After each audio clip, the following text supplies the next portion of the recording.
Hey guys, Andrew McFarlane here from StartAJuiceBar.com. Hope you guys are happy and healthy, inspired to launch your businesses or grow your existing business. Today, I am talking about raising money on Kickstarter, Indiegogo, other crowdfunding websites. Is this a good idea?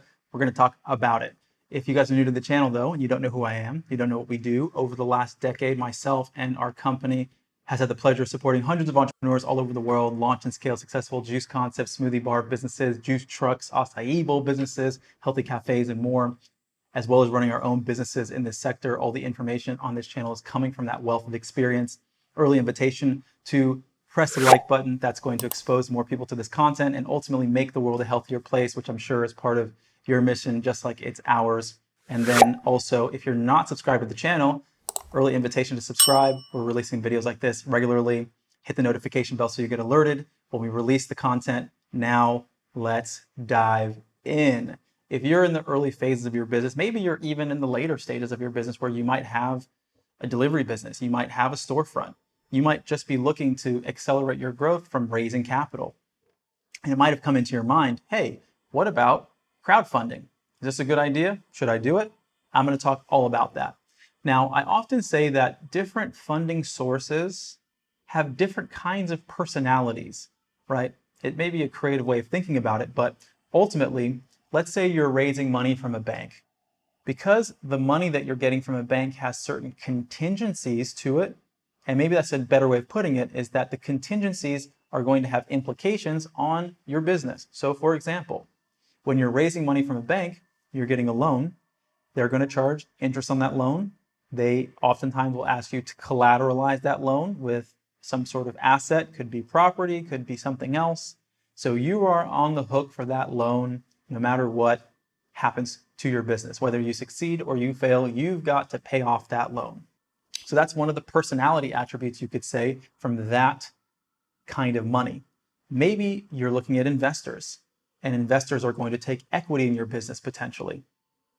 Now, you don't have any liability per se if your business doesn't succeed, but you will be giving up equity in your storefront. That's another kind of contingency or personality that kind of money comes with from investors. Now, looking at crowdfunding, are there any downside implications? Why wouldn't you do it? Now, ultimately, from my perspective, crowdfunding is great. Is there any reason not to do it? Not really. Is there something that you should be aware of? Yes.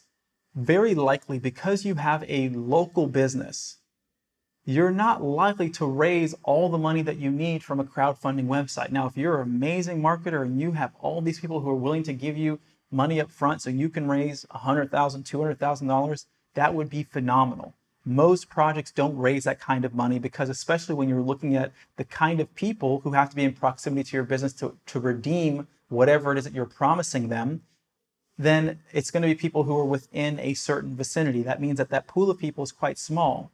Now, even if you only raise $5,000, $10,000, $20,000, who knows what the number is, but even if it's not the total amount for your business, this is still not a bad thing. It's more money than you had, and all you have to do is make good on that promise.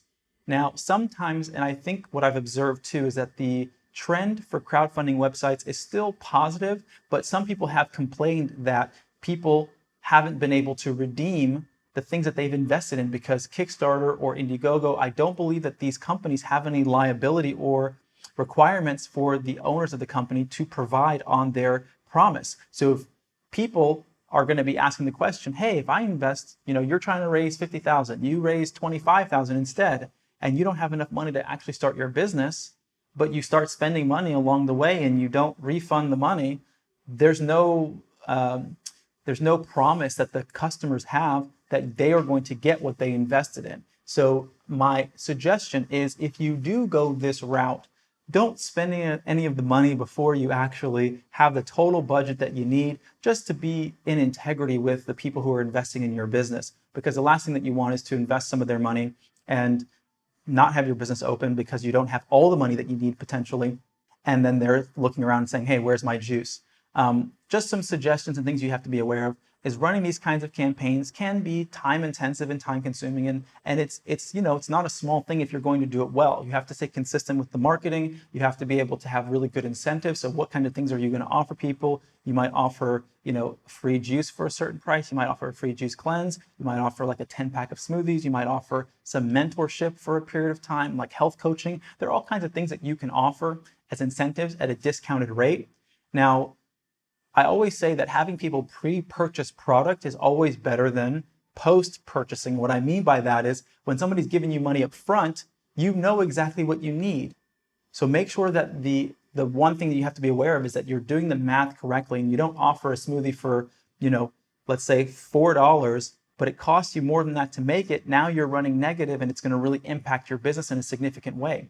You have to be aware of what your profit margins are for your product and what kind of discounts you can reasonably offer, which is why generally if you offer larger packages for people at a discounted rate, you'll have more margin on those elements because of the economies of scale of labor and all those things. So there's a lot of details that would go into running a successful campaign, and that's not really what this video is about. This video is just to share with you that, one, I love crowdfunding websites. If you can get some money from them to start your business, that's great. It might be a little bit of a seed that helps build momentum for your growth. Ultimately, you shouldn't expect to potentially raise the entire amount. Now, if you do, that's great, but that might not be a realistic expectation going into it. Maybe if you're able to raise $5,000 to $20,000 or $30,000, that's amazing.